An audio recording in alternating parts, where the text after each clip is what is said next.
primeiro o Afeganistão, agora a Ucrânia. Você ainda duvida da volta de Jesus? Todos os sinais estão aí, mas é como dizem, o pior cego é aquele que não quer ver. Jesus diz, né, no Evangelho de Mateus, capítulo 24, que nos últimos tempos haveria muitas guerras, e haveria muitos terremotos, e haveria muitas dissensões, né? E no meio desse capítulo, no versículo 12, ele diz: e por se multiplicar a iniquidade, o amor de muitos se esfriariam. É da vontade de Deus que todas essas coisas aconteçam? Não. Por quê? Porque tudo isso é consequência do pecado. Por vontade de Deus, a gente não passaria pelo que a gente passa. A gente não sofreria o que a gente sofre, mas toda ação tem uma reação. E é cada dia se tornando pior do que o outro. O ser humano está esquecendo o amor ao próximo. Né? Por quê? Porque a iniquidade, ou seja, o pecado está se multiplicando. Hoje em dia as pessoas matam umas às outras como se o ser humano não fosse nada. Né? Matam por besteira, por coisas bobas, fúteis. Não que matar alguém vá ter alguma justificativa, mas as pessoas estão matando simplesmente porque alguém olhou para ela torto. Né? Como lá no livro de Gênesis mesmo, né? Um descendente de Caim, ele diz que matou uma pessoa porque olhou torto para ele, matou outra porque tropeçou nele. Ou seja, a pessoa simplesmente olhou para ele, ele não gostou do jeito que a pessoa olhou para ele, foi lá e matou. Uma pessoa esbarrou nele, ele foi lá e matou. Então estamos vivendo esses dias hoje, onde o amor ao próximo está acabando, onde as pessoas não estão mais tendo empatia umas pelas outras, não estão se colocando nos lugares umas das outras, onde elas estão morrendo, estão matando por besteiras. Recentemente aconteceu 2 invasões, né? Pessoas invadiram tanto a igreja católica e agora recentemente uma igreja evangélica. Anteriormente a isso, teve a invasão do Talibã no Afeganistão. E anteriormente a isso, houve terremotos, houve outras situações, né? Essa situação mesmo de pandemia que nós estamos vivendo. Nada disso é por acaso, nada disso aconteceu, nada disso pegou Deus de surpresa, onde Deus olhou lá do céu para a terra assim e falou: nossa, por essa eu não esperava. Tudo isso que está acontecendo, a Bíblia já havia descrito que aconteceria. Porém, o ser humano hoje em dia está pior do que Tomé, nem vendo está crendo. Porque Tomé, ele foi incrédulo a princípio, mas quando ele viu, ele creu. E a nossa geração está ficando pior do que Tomé. Nem vendo nós conseguimos crer. As coisas estão acontecendo dia após dia e mesmo assim nós ainda estamos duvidando da volta de Cristo. Nós que somos cristãos não estamos sabendo pregar o Evangelho como ele deve ser pregado. Porque a geração que vivemos hoje é uma geração muito dodói, onde você não pode mais pregar a palavra como ela é, porque as pessoas se sentem ofendidas. Porque o pecado está entrando dentro da igreja. E quando o pecado entra dentro da igreja, não se pode mais pregar contra o pecado. Porque todos os temas que serão abordados estará ofendendo a uma pessoa. Mas antigamente isso não era um problema, porque o evangelho ele vinha para confrontar as pessoas a mudarem de vida e não simplesmente camuflarem os seus pecados como está acontecendo nos dias de hoje. Os cristãos estão se calando. E muitas pessoas falam: mas não pode misturar, né, igreja com política. Porém, quando as leis são aprovadas, igual essa lei do aborto que foi aprovada no país vizinho, isso não vai atingir só as pessoas que não concordaram com ela, vai atingir todas as pessoas de um modo geral. Assim como também outras leis que vão surgir por aí, que vão ofender o cristianismo.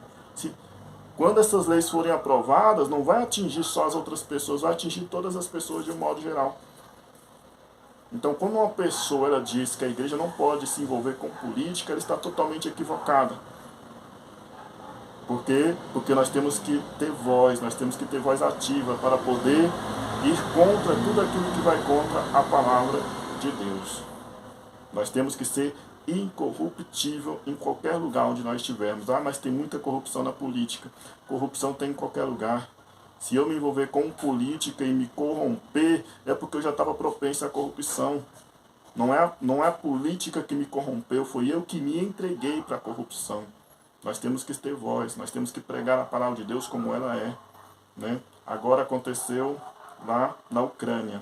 Aí você pensa, mas a Ucrânia está muito longe daqui. Aí você acha que não está cada vez mais perto de você? Você pensa que está longe, quando na verdade as coisas estão acontecendo ali debaixo do seu nariz, né? Teve essa enchente no Rio de Janeiro, depois teve outra enchente na Bahia. Não está tão longe assim a catástrofe. Por quê? Porque a terra está clamando, porque o pecado está crescendo e a natureza está reagindo a tudo isso.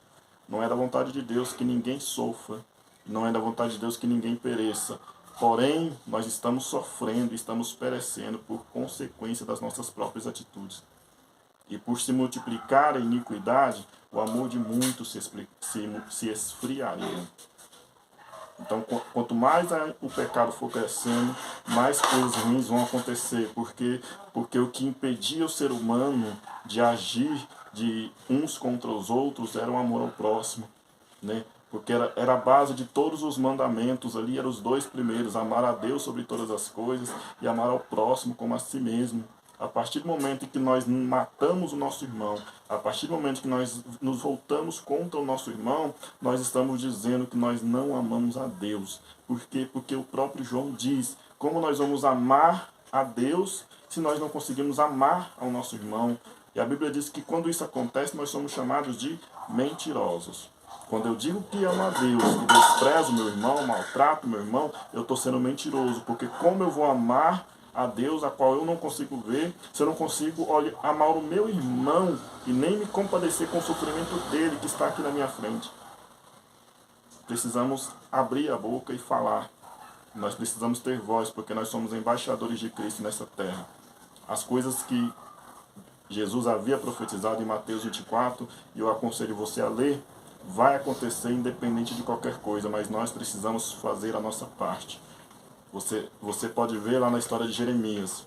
Jeremias profetizou para o povo antes deles serem exilados na Babilônia. Mas ele pregou para tentar impedir que o povo fosse para a Babilônia. E mesmo assim o povo não ouviu a voz de Jeremias. E o povo fez o quê? Desobedeceu a voz de Deus e, por consequência, o povo foi levado cativo para a Babilônia, onde passaram 70 anos. E Deus desistiu do povo? Não, porque no meio da Babilônia Deus levantou outro profeta chamado Ezequiel. Ezequiel pregou no meio da tempestade. Ezequiel pregou no meio das coisas ruins que estavam acontecendo, no meio do pecado, no meio da podridão. Ezequiel continuava pregando a palavra de Deus. Então nós temos que continuar pregando a palavra de Deus. A palavra de Deus vai se cumprir? Vai se cumprir, mas nós precisamos pregar a palavra de Deus. Porque a Bíblia diz, Mateus 24, capítulo 12... E por se multiplicar a iniquidade, o amor de muitos se esfriariam.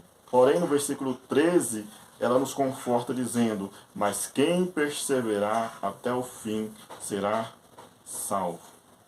Ore pela sua nação, porque a Bíblia fala que nós temos que orar pela nossa nação. Ore por Israel, ore pela terra, ore por aquelas pessoas que estão no meio da guerra, porque daqui a pouco vai ser você que vai estar no meio da guerra. Então, independente se é você que está sofrendo, independente se é outra pessoa que está longe de você que está sofrendo, você tem como obrigação interceder pela vida delas. Porque Jeremias pregava a palavra de Deus e o povo não ouvia Jeremias. E falava: vocês vão ser destruídos, vocês vão ver o que vai acontecer daqui a pouco, vocês vão ser castigados. Jeremias não apontava o dedo para ninguém, simplesmente ele chorava. Por que ele chorava? Inclusive ele é conhecido como profeta chorão. E por que ele chorava? Porque ele sabia o que ia acontecer com aquele povo e não era da vontade dele que aquele povo sofresse, mas ele sabia que aquele povo ia sofrer porque estava indo contra a vontade de Deus. Ele não simplesmente profetizava e via o que ia acontecer para depois apontar o dedo na cara do povo e dizer: eu te avisei. Então nós temos que ser como Jeremias, nós temos que chorar por essas pessoas que não ouvem a palavra de Deus. Nós temos que nos lamentar por essas pessoas que se levantam umas contra as outras, reino contra reino, nação contra nação, porque nós sabemos o final delas, nós sabemos o fim de cada uma dessas pessoas. Então nós não temos que nos alegrar com isso, mas sim lamentar, porque o final da vida de uma pessoa como essa é lá no lago de fogo e enxofre. Mas nós temos que continuar fazendo a obra de Deus, independente das nossas circunstâncias, independente da nossa situação. Deus ele vai nos fortalecer e nos dar voz no meio desta geração. Você só não pode se calar, porque a Bíblia fala que nós cometemos pecado por comissão, quando nós fazemos algo errado, e também cometemos o pecado por omissão, por deixarmos de fazer o que é certo. Então você foi chamado para pregar a palavra. Então pregue a palavra, deixa Deus te usar e não se cale diante da situação. Ore pela Ucrânia, ore pelo Afeganistão, ore por Israel. Só não pare de orar, como o próprio Paulo diz em 1 Tessalonicenses capítulo 5, versículo 17. Ore sem cessar. Que Deus abençoe a tua vida e até a próxima.